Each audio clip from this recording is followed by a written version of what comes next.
1,000 years. Gone. Not lost. Not forgotten. Removed. The number hit me before the implications did. 1,000 years of human civilization, kings, plagues, cathedrals, entire dynasties, potentially fabricated. Slotted into the calendar like a wedge of phantom time, creating a gap between the world we think we know and the world that may have actually existed. Think about what 1,000 years means. It's the distance between us and the Crusades, between us and the Norman conquest, between us and the last Viking raids on the British coast. If those centuries were invented, not discovered, not rediscovered, but manufactured, then nearly everything we believe about the medieval period, about the foundations of European civilization, about when and how the modern world was built, rests on a fiction someone constructed deliberately. That's not a small claim. That's not fringe speculation. It's a question that a small number of serious researchers have been asking for decades, and the answer they keep circling back to is deeply unsettling. The timeline isn't subtle. Let me be fair to the official narrative. The official story goes like this. Historians and scholars, drawing on centuries of accumulated research, have constructed a broadly accurate chronology of Western history. The Roman Empire fell in 476 CE. The medieval period stretched from roughly the 5th through the 15th centuries. Charlemagne united much of Europe in the 8th and 9th centuries.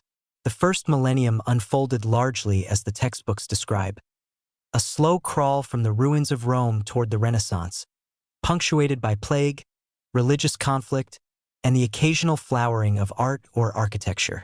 The dating of these events was established by cross-referencing chronicles, astronomical events, coin hoards, dendrochronology, and archaeological stratigraphy. It's not a perfect system, but it's generally considered reliable. That's the official position, and I'm not dismissing it lightly. But here's what keeps appearing at the edges of that tidy story, no matter how many times I try to look away. Let's start with the numbers. In 1991, a German historian named Herbert Illig published a paper that would either be remembered as one of the great crackpot theories of the 20th century, or one of its most suppressed insights. Illig proposed what he called the phantom time hypothesis. His argument, stated simply, was this: the years 614 to 911 CE did not happen. They were invented. Approximately 297 years of history, roughly 3 centuries, were fabricated by a collaborative deception involving the Holy Roman Emperor Otto III, Pope Sylvester II, and possibly the Byzantine Emperor Constantine VII, sometime around the year 1000 CE. The motive, Illig argued, was prestige. Otto III wanted to reign at the symbolic millennium, the year 1000, to claim divine legitimacy and position himself as a ruler of prophetic significance. To accomplish this, the calendar was artificially inflated. Events were invented. Documents were forged. An entire corridor of time was constructed and furnished with characters, battles, papal decrees, and architectural achievements to make it feel inhabited. The part that keeps me up at night isn't the theory itself. It's the evidence Illig keeps pointing to. Speaking of evidence, there's a pattern in the primary sources that no mainstream historian has satisfactorily explained. The documentation for the so-called early medieval period, specifically the Carolingian era from roughly 750 to 950 CE, is extraordinarily thin compared to the periods immediately before and after it. We have abundant Roman records up to a certain point. We have increasingly rich documentation emerging in the 10th and 11th centuries. But the centuries in between, the material is sparse, frequently undated, often existing only in copies made centuries later with no surviving originals. Charlemagne, supposedly the most powerful ruler in Western Europe since the Roman emperors, left behind a documentary footprint that serious medieval scholars have long found puzzling. The Annals Regni Francorum, the Royal Frankish Annals, the primary chronicle of his reign, exists in manuscripts from the 9th century onward, but the originals are gone. His biographer Einhard, writing the Vita Caroli Magni, produced a text with such suspiciously classical structure and phrasing that historians still debate whether it represents genuine contemporary record-keeping or later literary construction modeled on Roman biography. Which brings me to the architecture. The fabrication in the title of this piece is not the fabrication of invention, people sitting in rooms deciding to construct a false history. The fabrication is the fabrication of incompleteness. The fabrication of a story told from the surviving evidence, without adequate accounting for the fact that what survived was not a representative sample of what existed. That the archive destruction, the building over, the underfunding, the access restrictions, the institutional inertia, all of these together produced a picture of the human past that is not wrong so much as it is radically, structurally incomplete. And the specific incompleteness, the specific gap in the picture, runs in a consistent direction. It runs toward underestimating the age, the geographic spread, the organizational sophistication, and the cultural complexity of human civilization before the periods the textbooks treat as its origins. That's the pattern. I don't have answers for why. I have the pattern. And this is where I need to acknowledge something uncomfortable. The phantom time hypothesis has serious problems. Illig's archaeological dismissals are sometimes glib. He waves away carbon dating with arguments that serious physicists find unconvincing. He requires a conspiracy of extraordinary scope and discipline, thousands of forged documents, coordinated across multiple independent cultures and archives, maintained without a single confessor, leaker, or contradicting source emerging in 1,000 years. Critics point out that the Byzantine and Islamic historical records, independent of Western European sources, support the conventional timeline through the supposedly phantom centuries. Chinese records mention Halley's Comet in the 760s. Arabic sources document Carolingian Europe contemporaneously. These are real problems. But here's what matters. The critics who dismiss Illig most confidently often do so by appealing to the coherence of the historical record, its internal consistency, its cross-referencing, its mutual confirmation. And that argument, while not invalid, misses the deeper question. A fabricated history constructed with sufficient care would be internally consistent. Sources fabricated to support each other would cross-reference cleanly. The absence of contradiction is not evidence of authenticity when the question being asked is whether the evidence itself was manufactured. I don't have answers, only patterns. There's something else buried in this that I can't leave alone. If the phantom centuries were inserted, something had to be removed or compressed to make room. History doesn't create a vacuum. Whatever real events occurred in those years would need to be relocated, suppressed, or merged with adjacent periods.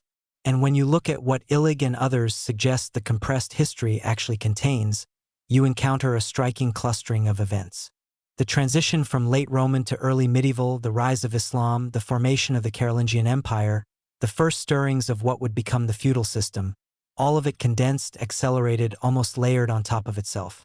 There is a school of thought, not Illig's, but adjacent to it, that the period historians call late antiquity has always been the most contested, least understood, and most ideologically loaded segment of Western chronology. The Catholic Church has an obvious interest in how that transition from Rome to Christendom is framed. The story of that transition is not incidental to the Church's legitimacy. It is the story of the Church's legitimacy. The documents that establish the Church's authority over European temporal power during this period, including the famous donation of Constantine, exposed as a forgery in 1440 by Lorenzo Valla, came from exactly the institutional environment Illig is asking us to scrutinize. One forgery was caught. How many weren't? I spent weeks sitting with that question. The evidence that exists doesn't vanish simply because we're willing to look at it differently.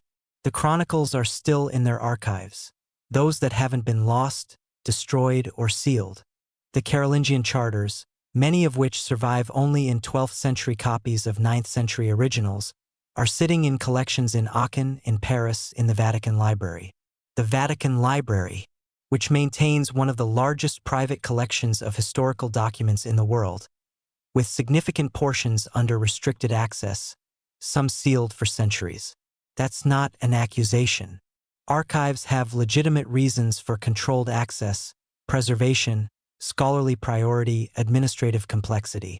But it is worth noting, simply as a fact, that the institution with the most to lose from a successful chronological revision is the same institution that holds many of the primary sources such a revision would require.